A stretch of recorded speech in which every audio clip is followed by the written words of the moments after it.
Well, hello everyone. Welcome back to my sewing room. Today is Friday, June 17th, 2022, and this is episode number 5 in the Sew Simple Shapes Remix mini series where we'll be doing blocks 9 and 10. So first off, I just want to show you which shapes that we're using. This set is called Fruit Salad, and this is like my third set because it's C. This is my third set that I did like 5 years ago, and I did it for my Sweetie Pie quilt along, and so I showed you some, 3 or 4 photos of that quilt within the beginning of this video series, so you could just kind of see. That still remains on my blog.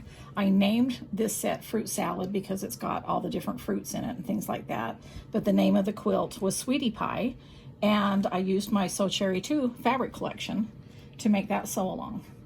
And so here's the shapes, and I got the page out of the download guide of that you can use when cutting fabric and sewing interfacing. So it's only one page there. There's not a lot in this set, but this is a really fun little set, and I also will be using this set for next month's blocks as well, just so that you know.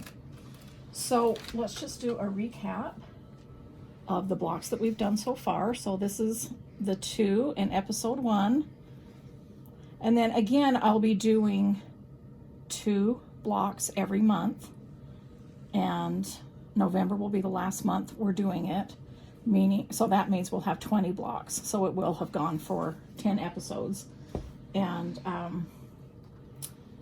in episode 1, this is from episode 2. In episode 1, I showed you how to make the outside star with the 6.5 inch block center. And then I also showed you how to make these little pinwheels out of my bee backgrounds that I'm using for the backgrounds of all these applique blocks.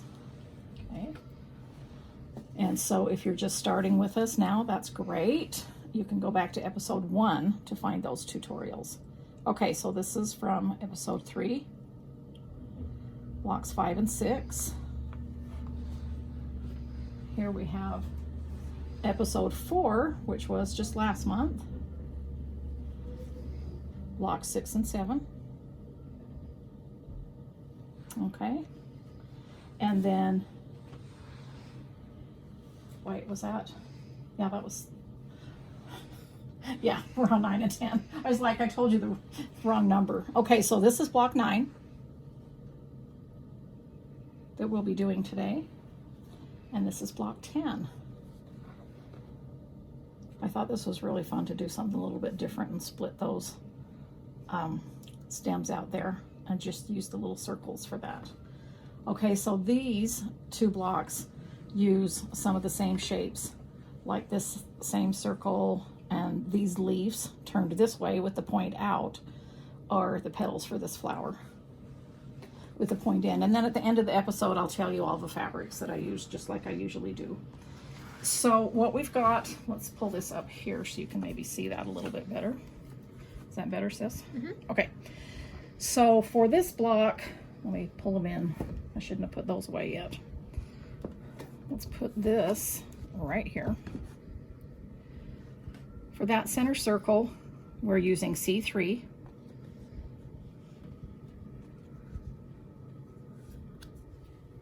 For the petals, we're using C7. And for that center circle, let's see over here, we've got C1, which is the smallest circle in the set. Okay, and that's all that block consists of. We're just making 8 of these and then 1 of each of these. And then for block 10, we've got the same size circle right here, which is C2, and the smaller circle C1 for these 2 right here. And then we've got C4, which is this leaf that fits perfectly in the center of this circle from point to point like this. So you can line those lines up, and that's really fun. It allows you to have a different shape. These kind of look like little, I don't know, blueberry blossoms or something, but that's kind of fun. And I'm kind of going there because, you know, we did blueberries in this set before, so I thought it was kind of fun. And I always love to do aqua and red combination together, and so that's what I did. And then for the stems for that, I might as well just tell you right now. Let's see, what did we cut those? Oh, probably like 5.5 for this long one right here, and then press one end under. And then these two look like they're 3 inches, and that's what this is for, but you'll want to press, let me see, and I haven't done that yet. I need to press those ends under. I'm going to do that right now while the iron's on, because I usually don't take an iron over to the work table when I'm showing you how to set it up. So when I press my ends under, I just kind of fold them. It doesn't have to be exact.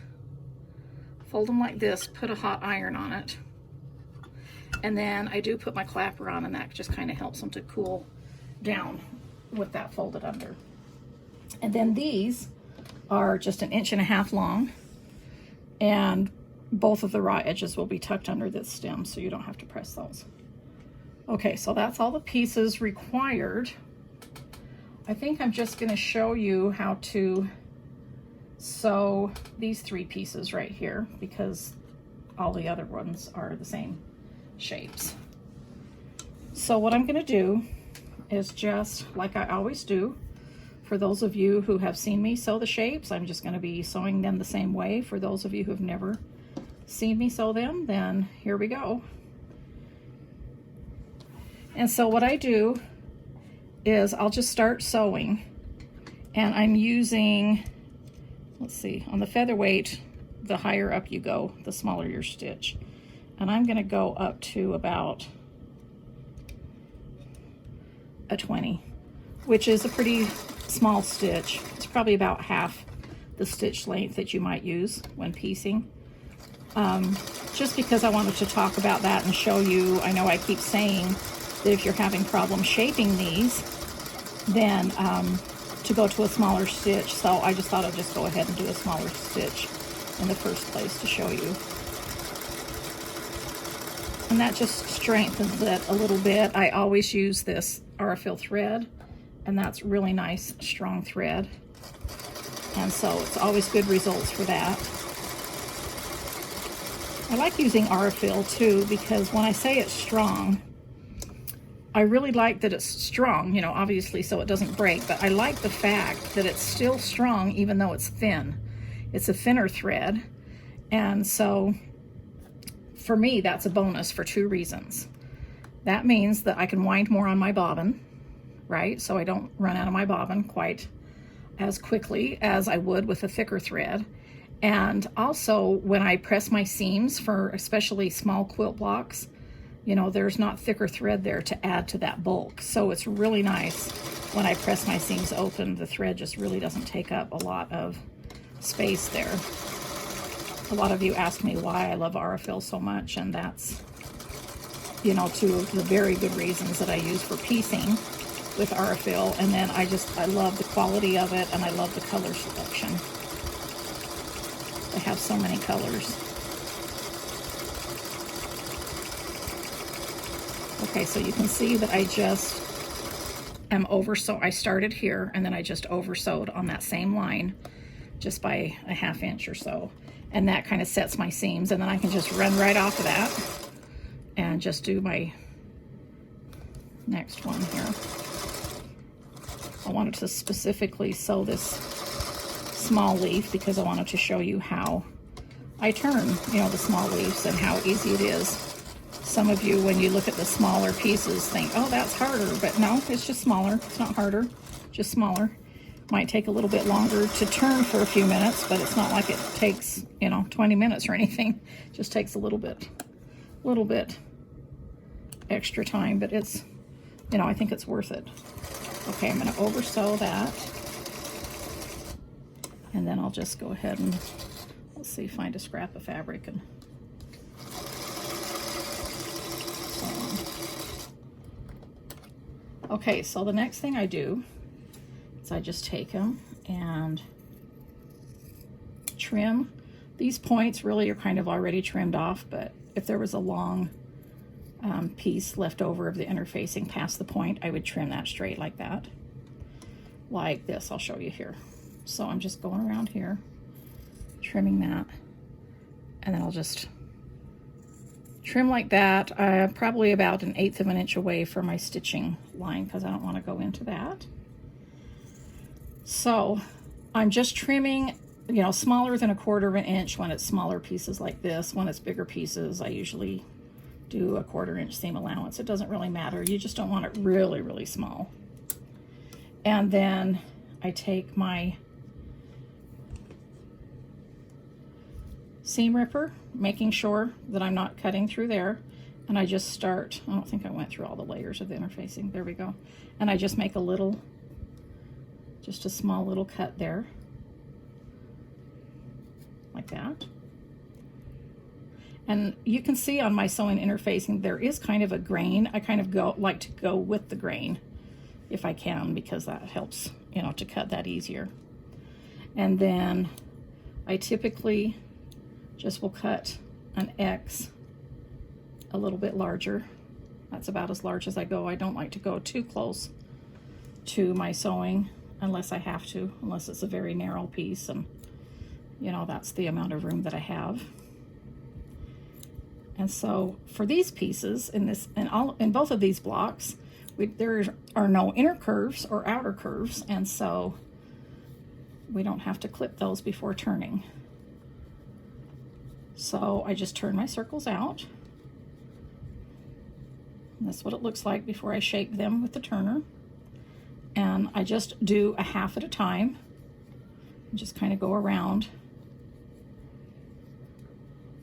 as much as I can to push that out and turn it. Now for this small piece, because that's smaller, again, I just do 1/2 at a time. So I kind of get my thumb under there, my finger, and I just push that first part out until I can push it like that, and then I have plenty of room to turn that.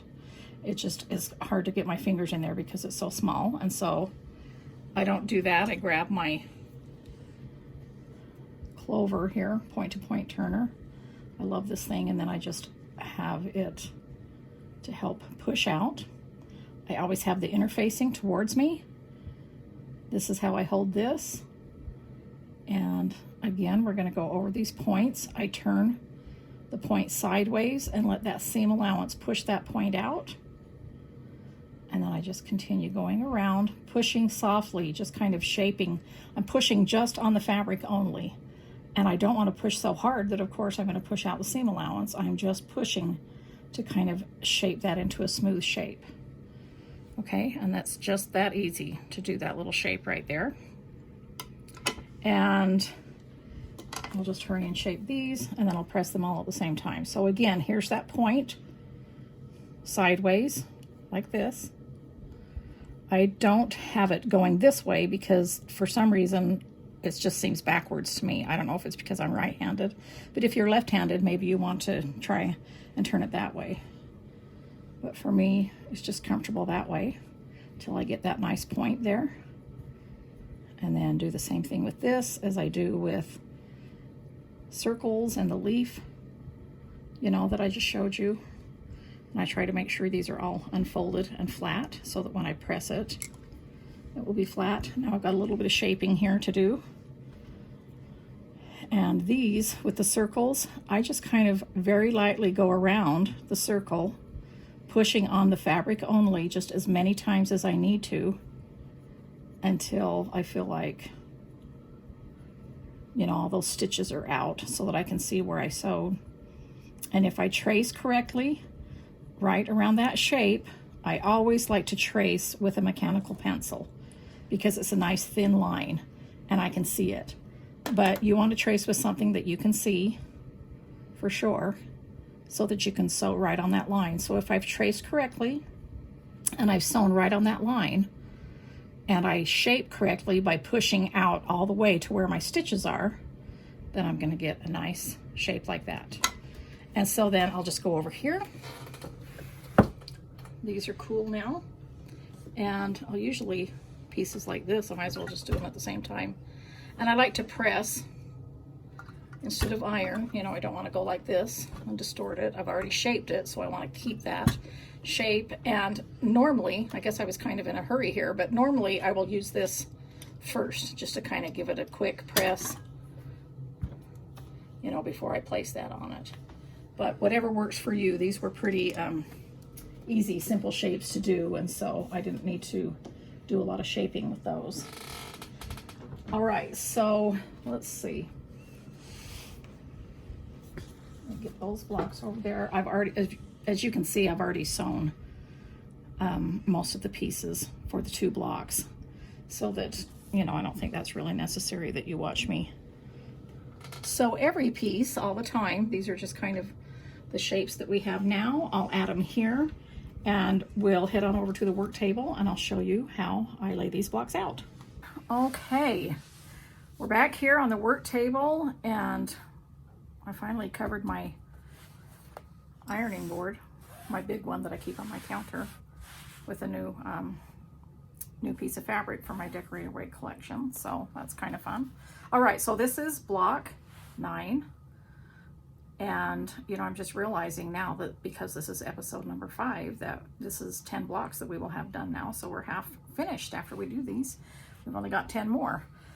So this is what we're going to be laying out right here. So I've got 9 petals because I sewed an extra. I don't need that.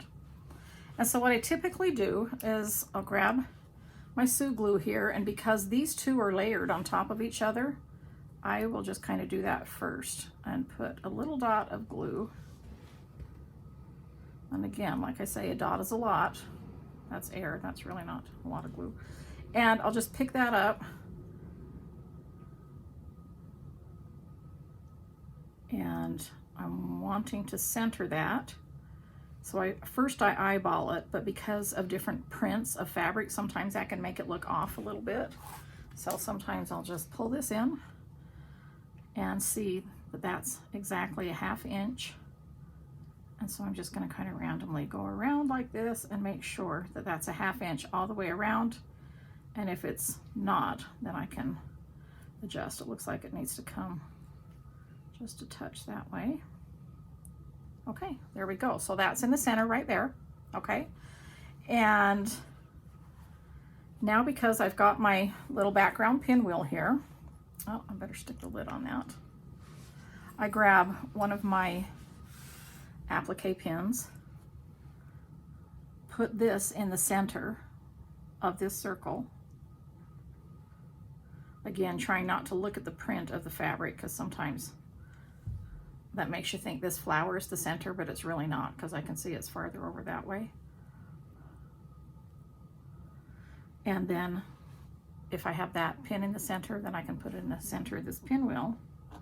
And that means my circle should be in the center, but again, I do a quick check. So this looks like it's 2 5/8 on that side and 2 3/4 on this side. So it looks like it needs to go just a little bit more there. It's easier to turn it this way. So, you know, that's 2 3/4 there, and that's a little over 2 3/4. So,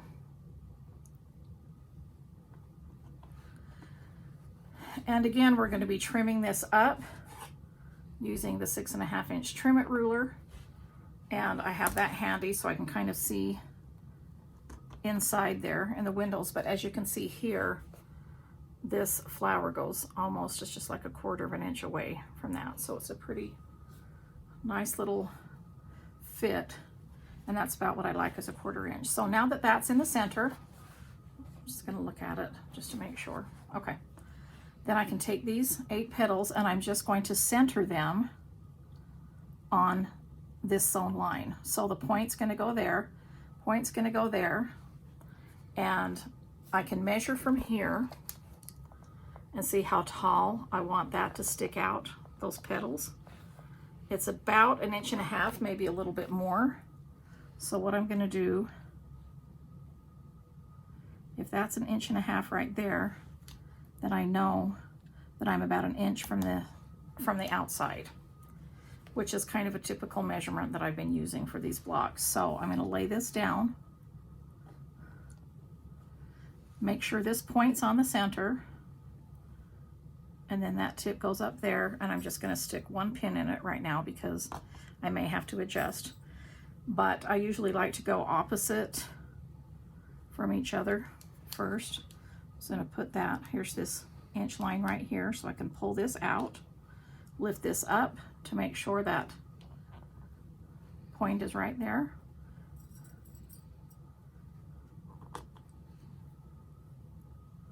And then just keep working around. These little rulers really come in handy, and I really wanted to put these denim lines on there so I could just kind of see at a glance how to line them up. Okay, that looks good.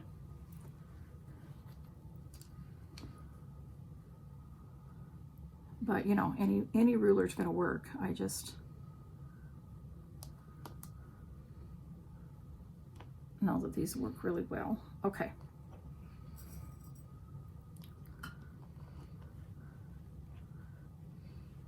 And then I can start just knowing this has to go on this diagonal line here. And I just want them, this is going to kind of stick up a little bit more. So I would say 2.5 inches from the corner of the fabric to here is maybe what I would have them stick out. And as long as, you know, if you decide that's what you're going to do, then you can just make sure they're all uniform. Whatever measurement you decide to stick with, then just make sure that all 4 of them are the same.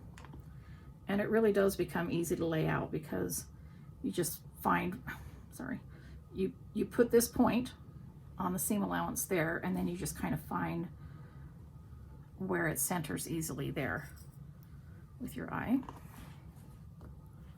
And it's fun to do these little blocks because you can just easily turn these design boards. This is the small one of my design boards that I'm using, and it's a 10-inch square. It's the size that I personally use most of the time when I'm cutting fabric and cutting for blocks. I will cut a block on a 10-inch square and just, cut it and then lay everything on a 10-inch square with my Sew Handy stickers on or labeled however I need to.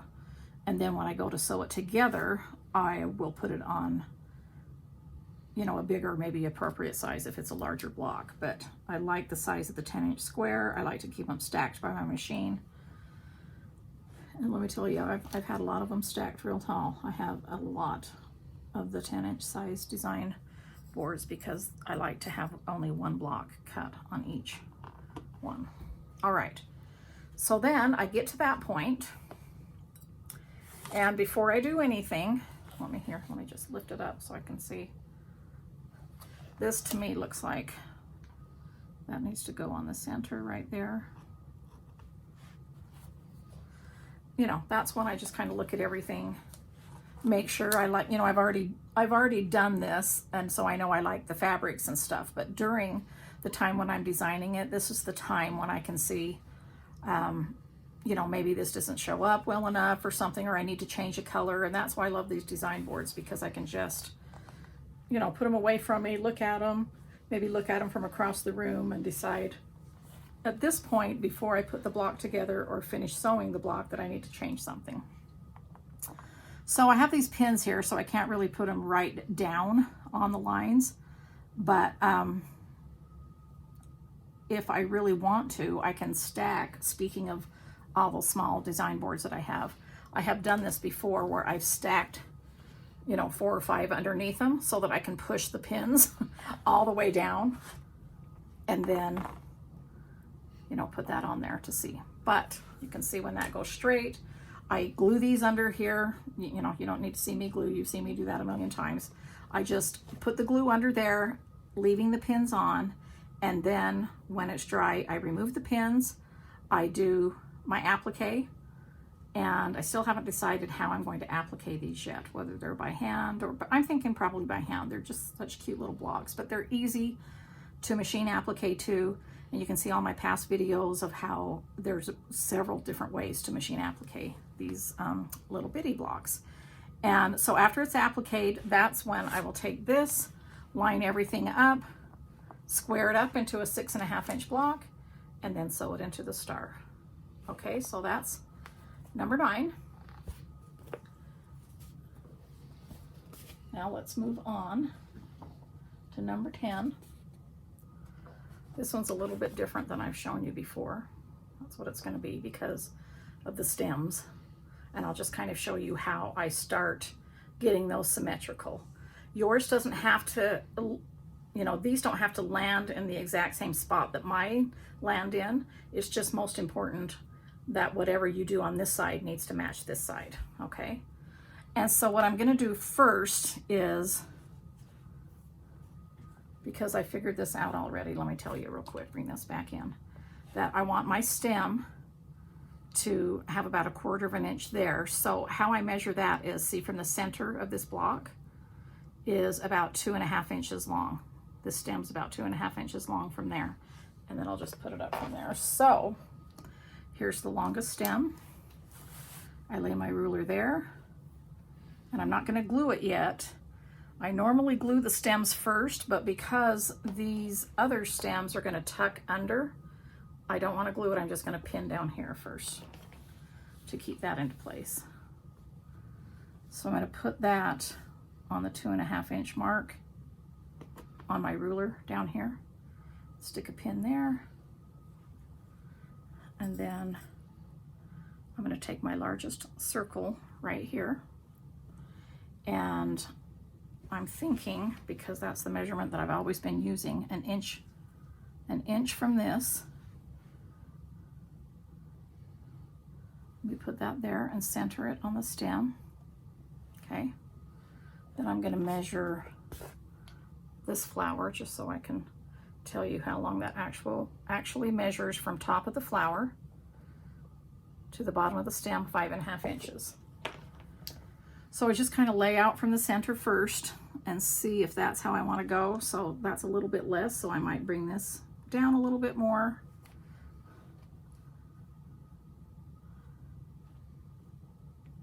I still feel like I need this to come down just a touch more. Okay.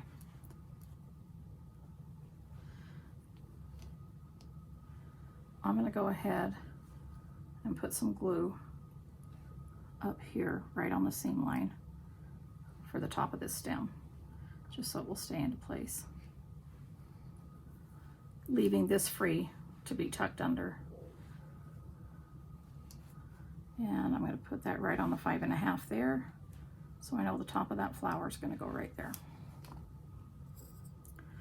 So now all I have to do is move it over this way to make sure that is the halfway point here. Okay, so I'm going to go ahead and pin this on the sides, because remember, this center thing is going to go right there.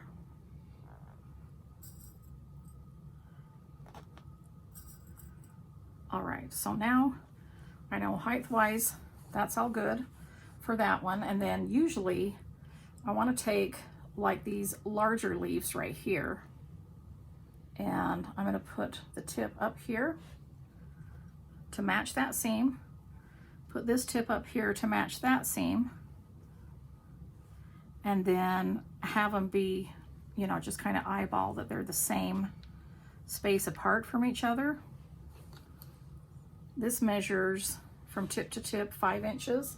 I'm going to measure this, and that measures 5 inches as well. So there's your measuring points there, 5 inches that way, 5 inches that way. So I'm going to put that there, and then these medium stems here, I'll make sure that I pull any threads out that are going to show. I'm going to put that there, stick another pin there, because I want to pin before I glue anything, just to make sure that that's how I want it to look. And see how this is going to tuck under there, but this is going to hang over. So what I do is I can just see from that point that I need to cut that on a slant about right there.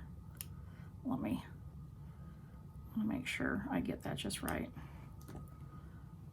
Yeah, that should be good. Okay, so then that can just tuck under there. Again, I have the other side to do, so I'm not going to pin that yet.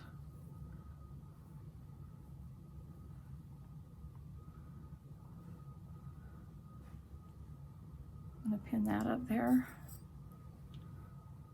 And I want to look at them first to make sure, you know, there's the same amount of space at the top there as at the bottom. And then pull that over there, kind of hold my thumb there so I know where I need to put that slanted cut. And that's going to tuck under there nicely. And then I know that I'm going to put these circles here just kind of at a nice spacing in between. Okay, on the same side.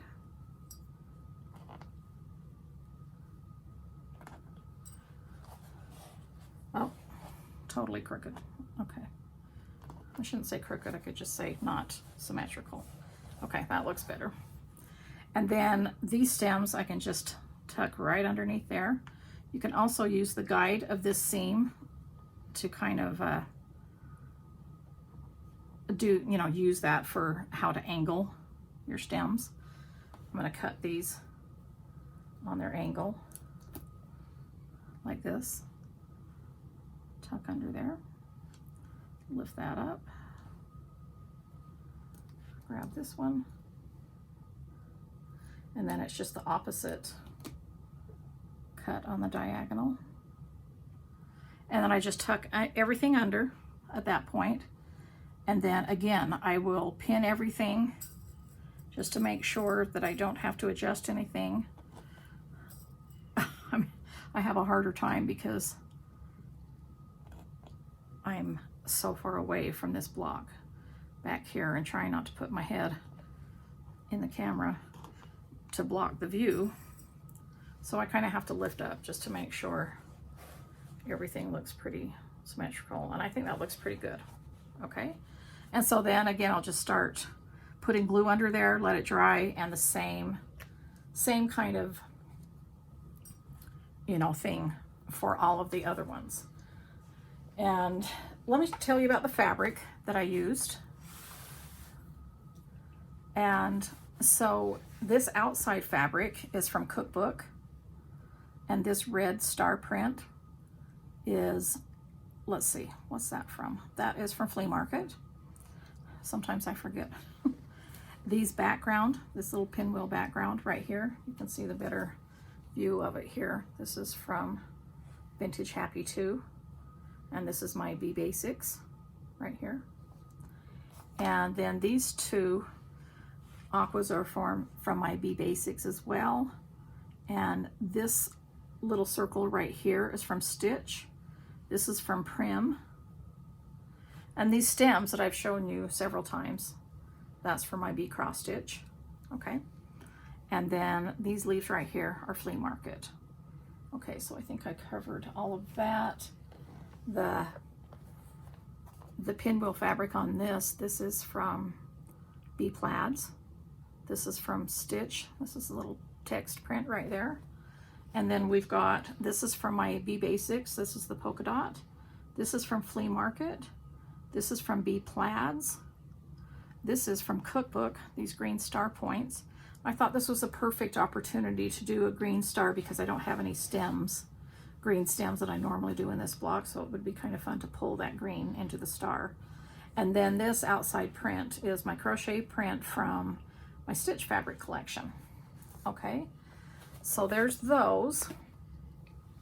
And you know, let me tell you guys, I hope you're having fun with this series, because I am. It's so much fun to just do these cute little blocks and pick fabric that I'm going to do for the outside stars. And I thought it might be kind of fun to show you how I do this when I'm designing. So I kind of pick a set that I haven't used yet. So again, for this block and for next month, I did the fruit salad. And what I do is I just take my graph paper here, and I draw 6-inch square because that's what it's going to be finished. And then I simply just take the shapes and I start laying them out here and tracing. I always use a mechanical pencil, and so that I can erase. I always have a big eraser because I'm constantly erasing, but I'm just tracing around my shapes and designing of what might look good. And I just kind of lay them out before I decide, and then finish tracing. And then I just label it, do what shapes, you know, what I'm doing and what set.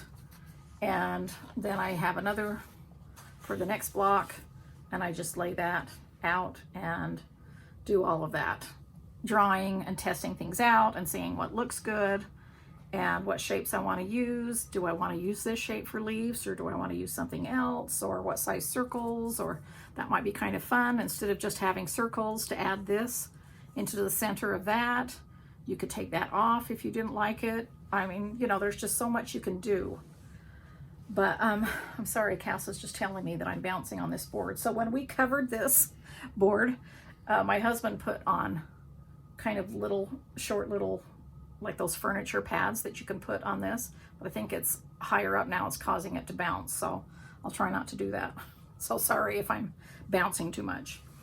But anyway, it's just really fun to just keep going. And the reason I'm using this set again, like I did last time, I used 4 blocks out of my Granny Chic set, is because the possibilities just go on and on. And I just had so much fun that I thought, while I have these out, I'm going to go ahead and design next month's too. So I haven't sewn next month's, but I do have them designed.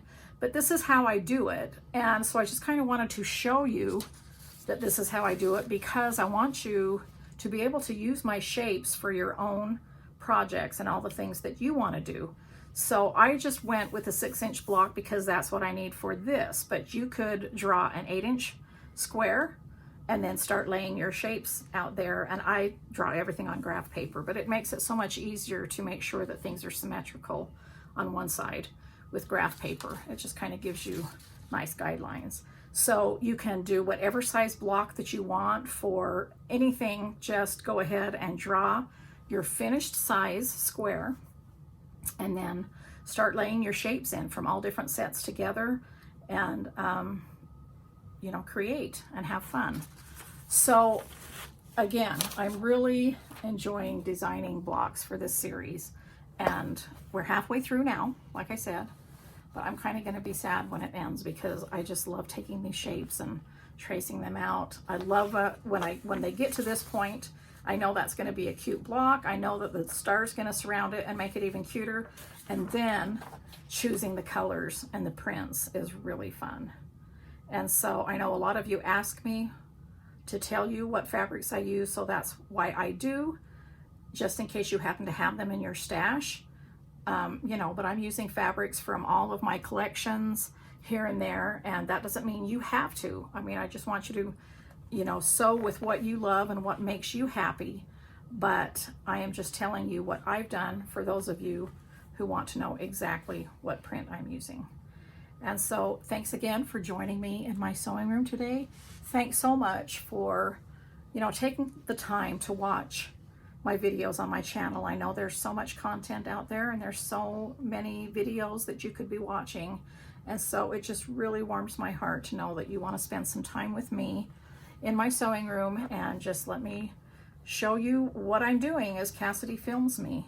And so I will see you in this series next month for number 6, where we'll have blocks 11 and 12, and I'll chat with you later.